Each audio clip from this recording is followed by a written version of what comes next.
వి gold trusted gold buyers తాకట్టులో ఉన్న బంగారాన్ని విడిపించి ఈ రోజు ఉన్న మార్కెట్ ధరకే కొనబడును. మరిన్ని వివరాలకు సంప్రదించండి 7771077720. ముఖ్యమంత్రి చంద్రబాబు నాయుడు గారి నాయకత్వంలో కూటమి ప్రభుత్వం అధికారంకి వచ్చిన తర్వాత 2014-19 నుంచి ప్రారంభమైన అన్నా క్యాంటీన్ తిరిగి ప్రారంభమయ్యాయి. ఈనాడు దాంట్లో భాగంగానే ఆనాడు ఆసన్ నియోజకవర్గానికి పెనుగొండ శంకుస్థాపన చేసాం. శాంక్షన్ అయినప్పటికీ ఈనాడు నియోజకవర్గ హెడ్ క్వార్టర్ ఈనాడు ఆసంట్లో 60 లక్షలతోటి ఈనాడు అన్నా క్యాంటీన్ శంకుస్థాపనతో ప్రారంభమవుతుంది. ఆగస్టు 15 కల్లా ఈ క్యాంటీన్ని రాష్ట్రంలో 187వ క్యాంటీన్గా ఇవాళ మనం రూపుదిద్దుకోపోతూ ఉంది. దాంట్లో ప్రధానంగా అంతర్గతం 126 ఉంటే ఇంకొక 60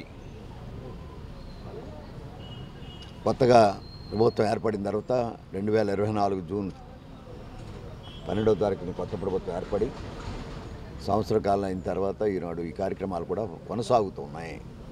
అభివృద్ధి సంక్షేమం అనే ప్రధాన భూమికతో ఈనాడు ప్రభుత్వం ఎన్నికల హామీయే కాకుండా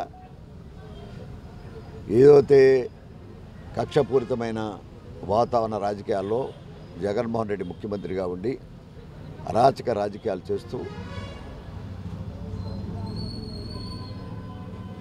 అన్నా క్యాంటీన్ లాంటి పేదవాడికి భోజనం పెట్టే పథకాన్ని కూడా ఓర్చుకోలేక కూలగొట్టిన ప్రదేశాలు ఉన్నాయి. అన్నా క్యాంటీన్ భోజనం పెడుతుంటే కూడా పట్టనివ్వకుండా పైసలు కట్టిన ప్రదేశాలు ఉన్నాయి.